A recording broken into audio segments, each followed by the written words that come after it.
Hello, you're welcome to another interesting edition of Your Image. Last week, we centered our discussion on effect of climate change on pasture and range management in Nigeria. What is the public relations solution?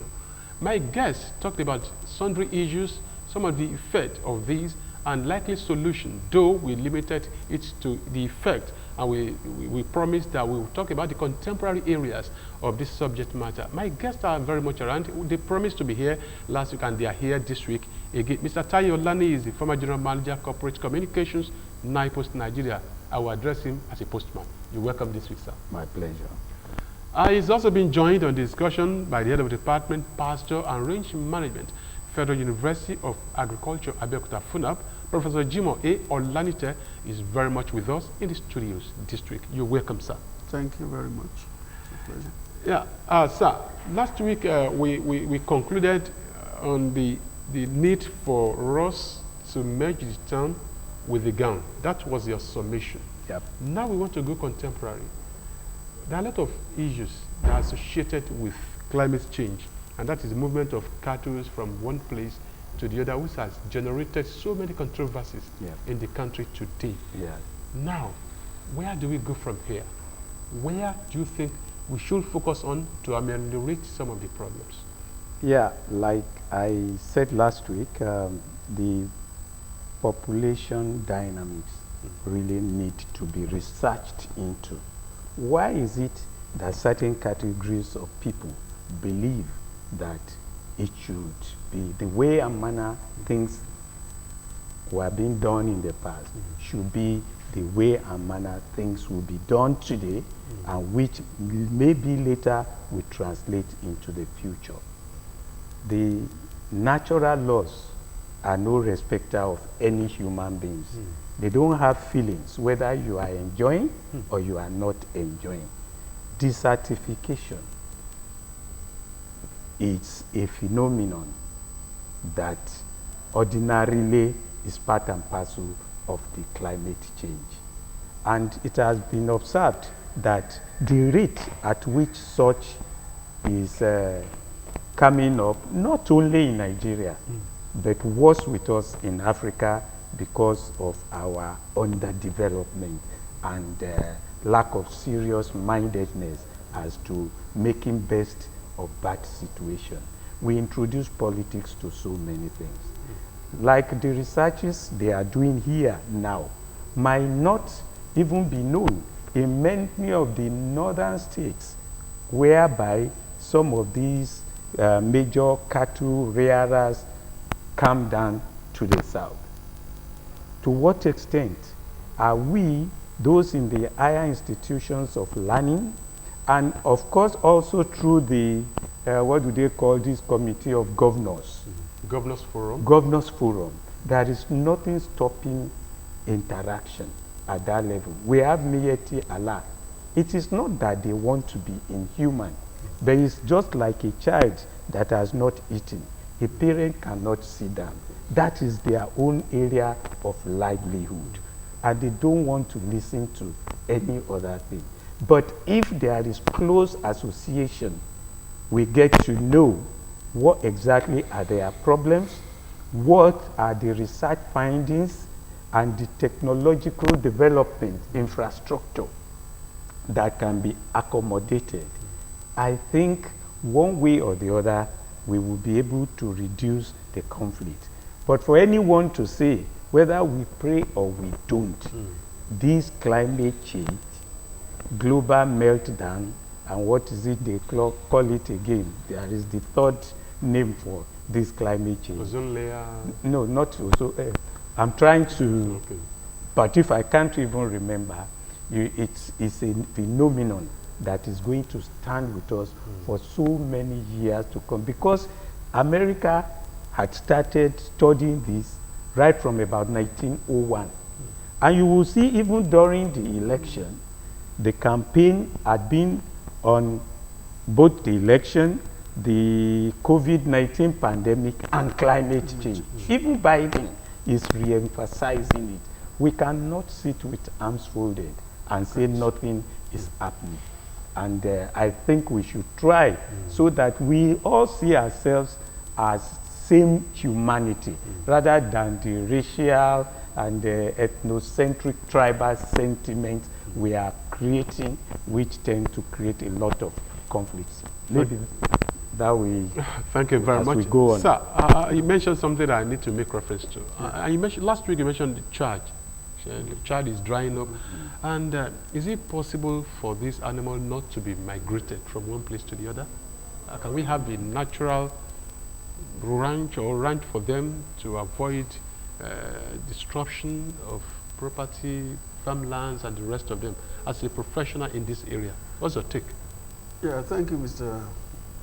Moderator. Whatever plan that we have, as long as animals have feed resources, whether close to them or far away from them, the animals must eat. You see, that reminds me of one Fulani man that I interacted with. He said, what goes on in the minds of the Fulani man when he grazes his animal is not whether what you have before you is a crop or a grass. As long as it is green and the animal is hungry, the animal must eat. So when they now graze your crop and you are annoyed, they are satisfying their animals. And whether we like it or not, we need the animals. So if the climate change continues and the effect as to deforestation and what do you call it? Desertification continues, and we don't find a solution to it, definitely movement of animals will continue. May I ask you this question? Let me interject. Yes. Is this how it happens in foreign countries? No. Not in Africa. No. In Europe, No. in other No. countries of the world? No, that's where I'm going. Like I said last week, everything that happens in this world requires planning. Okay? In Europe and America that you mentioned, they don't turn the whole of their country land into a grazing land. Animals are reared in specific, well-planned ways. Now we're happy that government is talking about ranching in Nigeria. Okay, if it is possible for us, though I see a lot of challenges with that too, but if it is possible for us to go ranching, it means that animals will be restricted. And once you restrict animals, you now know that it's compulsory for you to provide feed for them. Whether you are going to plant pasture, or you are going to harvest and make into hay or into silage, and so as long as animals have something to eat, the problem is solved. Okay? Like he said, there's no way we'll continue to do things the same way and we'll expect to get a different result. We won't get it. In the 60s, what was the population of Nigeria? What was the population of livestock? In the 60s, you needed lesser number of animals to feed the number of people that you have. But today, human population has increased exponentially. And in order to be able to cope with that population, animal number must also increase. And all these are happening on a fixed land base. The size of Nigeria cannot increase more than what you had from independence. Yes. We can't expand it. All we need to do is to plan better how to utilize that land better than we were using it in 1960. In 1960, it was possible for a cattleman, somebody who's herding his animal, to jump into the bush in Abeokuta and come out at Ibadan without disrupting anybody's property, because population was sparse. Yes. Land was available almost unlimitedly. But is the same possible today? Human population has increased. The demand for land, even from government for developmental purposes, has also increased. So the land area for free grazing is no longer available. And that means that we must plan better to be able to feed our animals other than the traditional system that we used to know in those days, if we really want to move forward and to solve a major challenge on our hand. It's a major challenge. We wonder if the drought is very long, many of these animals will die. They die for lack of feed. So why won't they move to the southwest? What, like I told you before, what we are trying, the research we are looking at now is the possibility of using the South to West Nigeria because of the advantage, because of the comparative advantage we have for production of forage as a land, as a base, a base for feed production. We can plant grasses here in large quantity, turn it to a kind of business, let people harvest, process it into feed, and transport it to the north. If the northerners are transporting animals to the south, why is it difficult for us to transport feed if that is what we can produce? Taking advantage of the railway system that is being developed now, taking advantage of the transport system that is being improved now, feed can be the southern part of the country can become the feed base for animal production in the country. All right. Well, I'm sure you are enjoying it. It is your image, and we're talking about the effect of climate change on pasture and range management, public relations solution. My guests, I'm sure you are enjoying them. Let me direct my next question to Mr. Olani. Yes. As a guru in public relations, as a communication expert, irrespective of your background, and as a retired postman. Yeah. Now, we have had different clashes between one group or the other. Yeah. We don't want to go. We don't want to go into ethnic issues, yeah. but there's no doubt about it. We know there are crises on ground, clashes between farmers, herders, and the rest of them. What is the population's implication on the image of Nigeria? Yeah, let me first mention what Susan Rice said of Africa, but which is more typical of Nigeria. Susan Rice said that Africa is too rich to be poor and too poor to be rich. Can you get it? God in his infinite grace has blessed us in this country. But maybe because when I went to Israel in 2011 and we were airborne in Israel and I saw the topography of that place, I said, God, forgive me, but I think Nigeria is the land that flows with milk and honey. Those people have virtually nothing, but they have so many things. Irrigation agriculture is a very important aspect of it. What stops Nigeria from relating in such a way that if there are certain countries that are better off in certain areas, in alignment with researchers that we find in Nigeria, to do a kind of cross-fertilization of ideas and implementation of whatever templates they are able to come up with, you find that the conflict may get a bit lessened. Look at NYSC. Very many Yoruba people that have never been to the north before. The moment they have the opportunity of being posted to the north, they will now know the importance of, if maybe government says they are earmarking a number of ACs to the north, better than in the riverine area, then the justification is there. Can you get it? It also breeds a kind of interrelationship. As a federal public servant, that God has given me the privilege to serve Nigeria 35 years in federal public service. I know that I've met a lot of people from different tribes and different idiosyncrasies. But at the end of the day, you can boast of, if only that we would try to get to understand ourselves. Believe me, this nation will be better than so many even advanced countries of the world. Another thing that we should also be mindful of, industrialization creates a lot of another set of problems. Yes. And of course we cannot say because of animals and plants alone, then we should not industrialize. Can you get it? So let us also look at land utilization in respect of what should go where. Like he mentioned, if because of the greenery and the vegetal cover variegated in number in this part of the country is good enough.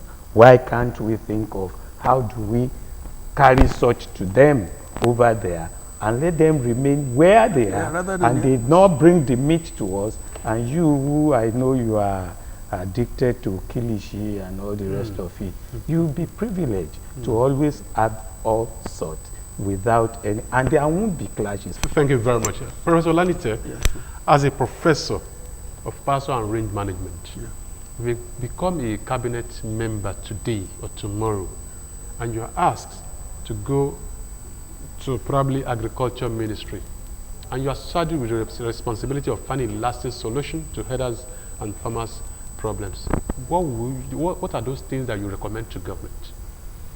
Well, the government took a bold step recently, and I wish that they continue to pursue that step they have taken.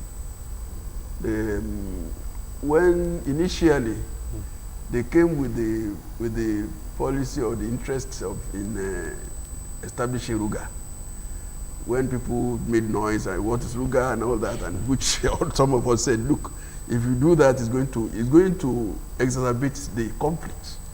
Then they jettisoned that idea. They came up with another idea about whatever. Eventually, they said what they were going to do is livestock transformation plan. In the livestock transformation plan, I think it's a broad-based program that tries to modernize the way livestock is produced in the country. That is the way we will go. If I had my way, I would pursue that program further with all the resources at my disposal. Because there's no way we will go the way we are going, still leaving livestock production in the hands of traditional producers. One, we will never have enough. Today, Nigerians think we have enough meat product to have this and that. We only talk about meat. Is it meat alone that we get from animal? What about dairy?